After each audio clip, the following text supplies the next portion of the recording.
오늘도 선하신 하나님을 의지하여 말씀 앞에 나오신 성도님들에게 부활의 소망과 위로가 함께하기를 소망합니다. 이제 하나님의 임재와 도우심을 구하는 기도 드리겠습니다. 이 시간 주님의 말씀에 귀 기울입니다. 저희 안에 가장 깊은 생명을 일깨우시는 주님, 이 시간 말씀 안에서 우리 모두에게 깊은 사랑과 소망, 그리고 깊은 믿음과 신뢰가 세워지게 하옵소서.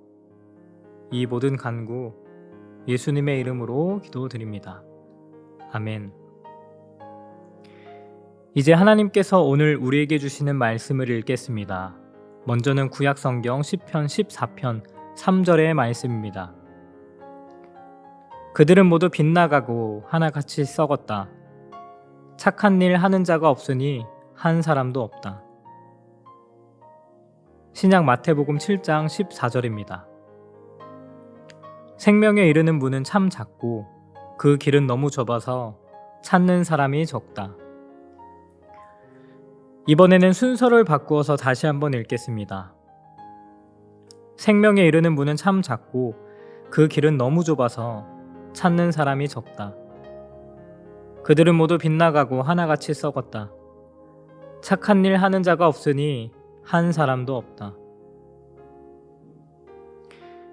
오늘 말씀 가운데 마음에 다가와 움직이는 단어나 구절, 이미지가 있다면 그것을 떠올리시면서 기도하는 마음으로 잠시 묵상의 시간 갖도록 하겠습니다.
성경에서 말하는 좁은 문은 여러 가지 의미를 내포하고 있겠지만 오늘 본문에서 말하는 좁은 문은 환난을 뜻합니다.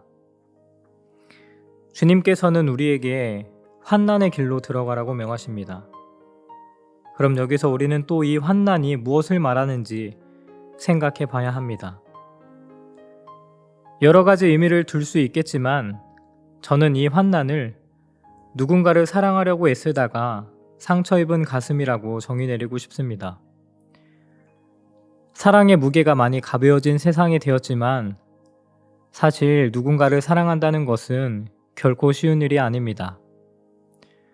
어쩌면 제대로 사랑하는 사람은 취해질 수밖에 없는지도 모르겠습니다. 누군가를 아름답게 만들기 위해 자신이 가진 모든 것을 저버리게 되면 결국 자기 안에 남는 것이 아무것도 없게 됩니다.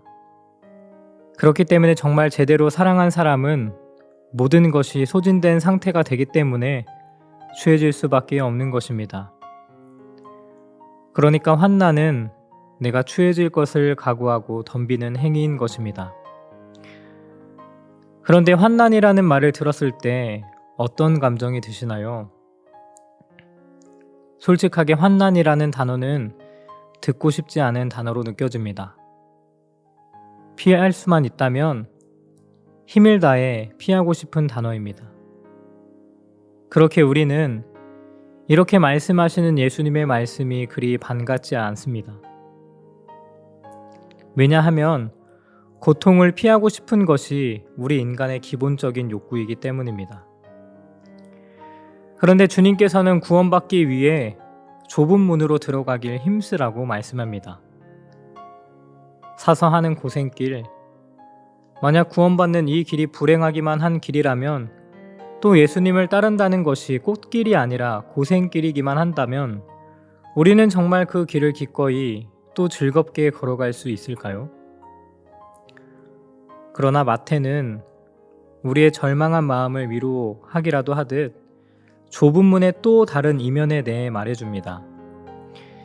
그 좁은 문은 환난이 가득한 고생길을 뜻하지만 또한 그 길은 생명으로 인도하는 길임을 말해줍니다.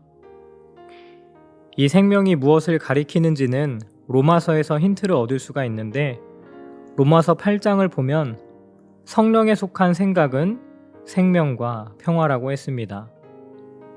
여기서 생명이란 하나님으로 인해 충만해진 상태를 뜻합니다. 그러므로 성경에서 생명을 얻었다는 말은 우리의 목숨이 연장되었다는 뜻이 아니라 하나님으로 인해 생기 있는 삶을 살게 되었다는 말과 같습니다. 그러므로 좁은 문은 곧 생명으로 이끄는 문이고 생명으로 이끄는 문은 하나님으로 인해 충만해진 상태를 말하는 것입니다. 이런 맥락에서 본다면 좁은 문은 환난의 길을 기꺼이 걸어가는 길이면서도 또 한편으로는 하나님으로 인해 충만해진 상태를 일컫는 것입니다. 만약 좁은 문이 주님으로 인해 충만해지는 길이라면 우리는 이 길을 기꺼이 또 당당하게 걸을 수 있지 않을까요? 그리고 우리가 이 좁은 문을 겁내지 않아도 되는 또 하나의 이유는 이 문으로 들어가길 힘쓰다 보면 어느새 자신과 함께 걷고 있는 이들을 만날 수 있게 되기 때문입니다. 만약 내가 먼저 좁은 곳으로 들어가길 힘쓴다면 반드시 동행하는 사람을 만나게 될 것이고 또 누군가는 나의 모습을 보고 그 뒤를 따르게 될 것입니다. 주님께서는 주님 편에 서려는 자를 결코 홀로 내버려 두지 않을 것입니다. 그러므로 다 함께 다시 예수님의 꿈을 꾸었으면 좋겠습니다. 그리고 세상에서 점점 매력을 잃고 있는 교회에 대한 책임감을 갖고 좁은 문으로 들어가기를 주저하지 않으셨으면 좋겠습니다. 좁은 문이 환난과 어려움만 있는 길이 아님을 이 길을 걸을 때 하나님의 은총과 내적인 충만함이 가득할 것을 믿으셨으면 좋겠습니다. 이 믿음 가지고 하루하루 명랑하게 지내는 저 여러분 되었으면 좋겠습니다. 함께 기도하겠습니다. 사랑의 하나님, 주님이 명하신 좁은 문 앞을 보니 걱정이 많습니다. 양손에 가득 쥔 미련이, 어깨에 짊어진 욕심이, 마음 가득한 교만이 주님께 가는 좁은 문 앞에서 걱정입니다. 그러나 그 길은 하나님으로 인해 생기 있는 삶을 살 수 있는 길이며 예수님으로 충만할 수 있는 복된 길임을 고백합니다. 그 말씀에 힘입어 복된 길로 한 걸음 나아가는 저희들이 되게 하옵소서. 또 그 길을 걸어갈 때 나 혼자만 걷는 그 길이 아니라 누군가 주님 가시는 발자국을 한 부 앞서 걷는 이가 있다는 사실을 발견하여 그렇게 생명으로 걸어가는 이들의 발길이 끊이지 않도록 우리를 축복하여 주소서. 이 모든 간구 예수님의 이름으로 기도드립니다. 아멘. 이제 계속해서 여러분의 기도와 묵상을 이어가시겠습니다.